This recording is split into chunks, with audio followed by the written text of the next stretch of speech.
Ces lignes bleues que vous parcourez du doigt là sur la carte, imaginez qu'elles disparaissent. Imaginez un jour zéro, c'est-à-dire une date limite où plus aucune goutte d'eau douce ne serait disponible sur Terre. Qu'est-ce qui se passerait dans votre théorie si l'eau devenait une ressource rare, si elle venait à disparaître? Eh bien, ce serait le règne du feu, son opposé. Qu'imaginez-vous? Un monde qui serait dépourvu d'eau. Eh bien, il n'y aurait pas de vie. Vous en avez des milliers d'exemples continuellement sous les yeux. Ces astres que nous contemplons depuis la nuit des temps, qui nous fascinent et que nous appelons étoiles, que sont-ils réellement? Ce sont des sphères, pareilles à celles que nous habitons. Elles sont faites de terre. Mais celles-ci sont embrasées, car sur elles règne le feu et la mort de tout ce qui pourrait naître. Mais prédire la mort de l'eau sur notre terre, ce serait faire un bien mauvais pari. Comment pourrait-on l'imaginer? Sans eau, il n'y a plus de vie. Et sans vie, il n'y a plus de pensée. Ben, peut-être que ça vous dépasse, mais à mon époque, l'eau est déjà une ressource rare en fait. À vrai dire, je comprends à quel point c'est difficile à imaginer pour vous, parce que ça l'est déjà pour moi. Pourtant, on dit que la mort de l'eau est plus songeuse que la mort de la terre, parce que la peine de l'eau est infinie. En tant que Français, je consomme en moyenne 150 litres d'eau par jour. Pour moi, c'est une ressource abondante, de très bonne qualité, pas vraiment chère.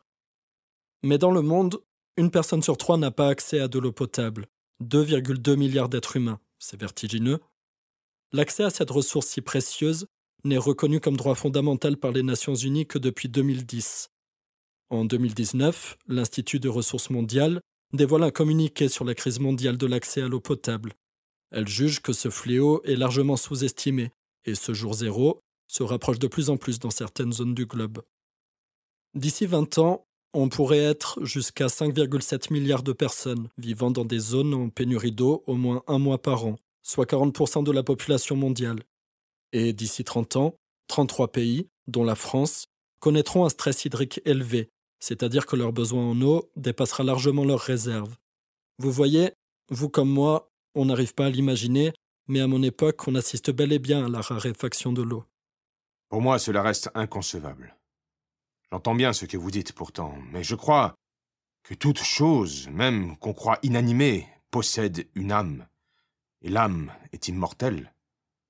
Toute chose a une âme, et cette âme participe de tout l'univers, en conséquence de quoi toutes les choses sont remplies de Dieu. C'est aussi un cadre théorique indispensable pour nos études, et que l'on nomme le principe d'identité. Ce qui est, et ce qui n'est pas, n'est pas.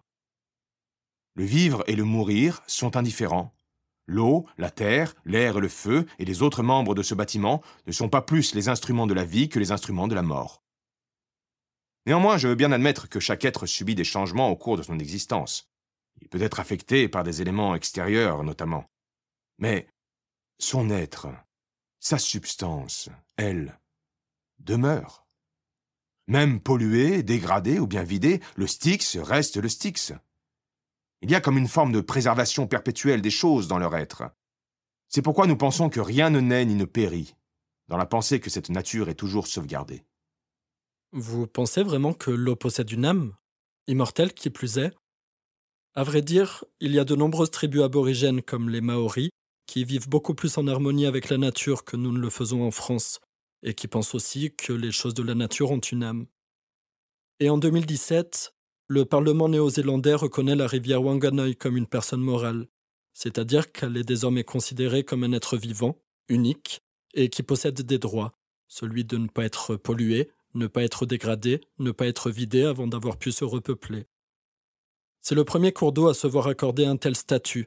2 tuteurs sont chargés de la représenter, et tout acte qui pourrait l'affecter est désormais considéré comme un crime. Ces Maoris ont bien raison de considérer que les choses de la nature ont une âme.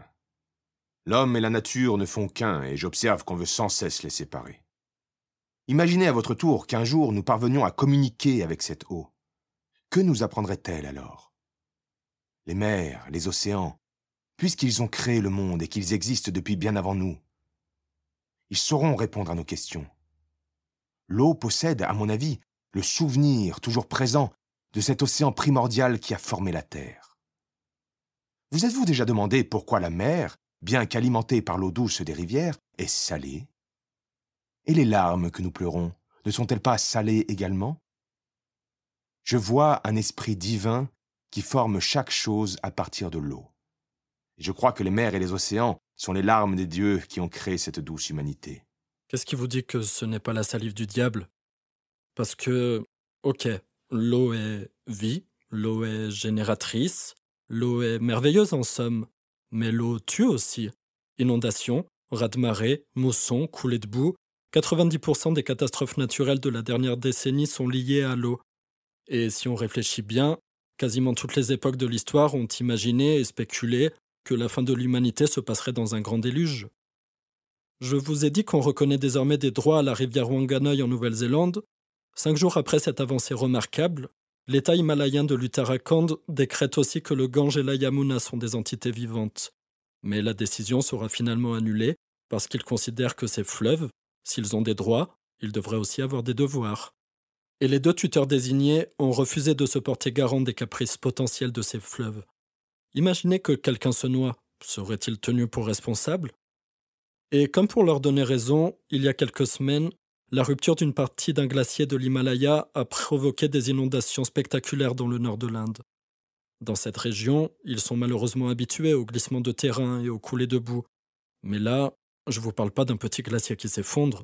On estime que le bloc mesurait plus de 2 millions de mètres cubes et qu'il est tombé près de 2 kilomètres avant de se briser sur le fond de la vallée. Au passage, il a amassé des roches, des débris, et quand il s'est écrasé dans la rivière, l'eau a immédiatement débordé. Les barrages en construction ont été ensevelis, et avec eux, plus de 200 personnes qui restent encore introuvables. Évidemment, si l'on est d'accord pour dire que l'eau possède en elle du divin, moi non plus je ne voudrais pas être tenu pour responsable de ses caprices. Un des grands malheurs naturels qui frappent régulièrement Millet, ce sont les tremblements de terre. Terribles, difficiles à prévoir et imperturbables dans leur colère. Je pense que ces secousses sont causées justement parce que la terre flotte sur cet océan céleste. C'est ainsi. L'eau a ses remous, sauvages, ses phases et ses humeurs. L'homme n'a d'autre choix que de s'y adapter. Tenez, voyageons un peu. Solon et moi, nous parcourons volontiers la Grèce et l'Italie. Nous avons aussi traversé 2 fois la mer pour aller visiter la Crète, et pour aller en Égypte nous entretenir avec les prêtres et les astronomes du lieu. Là-bas, je découvre les livres d'Assurbanipal, et surtout, j'observe longuement le Nil, comme les Égyptiens l'ont sondé durant des siècles. J'arpente le Nil de tout son long, et les marins me content 1000 histoires. Pour eux, le Nil, c'est Osiris. La crue parle de sa résurrection. Pendant 100 jours, à partir du solstice d'été, il grandit, puis se retire. Pendant 100 jours, et pas un de plus.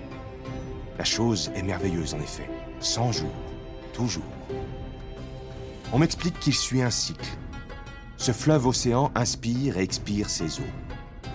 On a adapté les saisons sur ces rythmes, et tous les ans, au début de Chemou, c'est-à-dire l'été, le Nil est gonflé par les pluies qui se déversent. Il en recrache une partie par 7 bouches dans la mer, mais le reste, il le répand sur les terres d'Égypte. Et lorsqu'il se retire, il devient manne. Ce qui est aride devient fécond. C'est le royaume des greniers à blé, des fruits et des légumes. Ce fleuve, le père de l'Égypte. Il remplace la pluie, les routes, les mers. Il sert au transport et au commerce. La vitalité de cette matière unique et universelle ne peut échapper à personne, non, certes. Mais ce que personne ne disait, et qui m'a pourtant frappé, c'est qu'il est aussi très destructeur.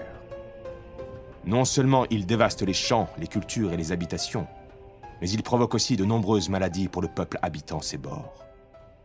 En Égypte, on pourrait dire que les diarrhées ont aussi leur saison. Lorsque les inondations recouvrent la moitié du pays, il semblerait qu'elles mêlent toutes les eaux, les bonnes et les mauvaises. Mais les médecins égyptiens sont très compétents et savent la soigner si elle est repérée à temps. Ils composent des mixtures avec beaucoup de miel et les patients doivent boire beaucoup d'eau pour se purifier. Mais il arrive aussi que certains meurent de difficulté à uriner et à respirer.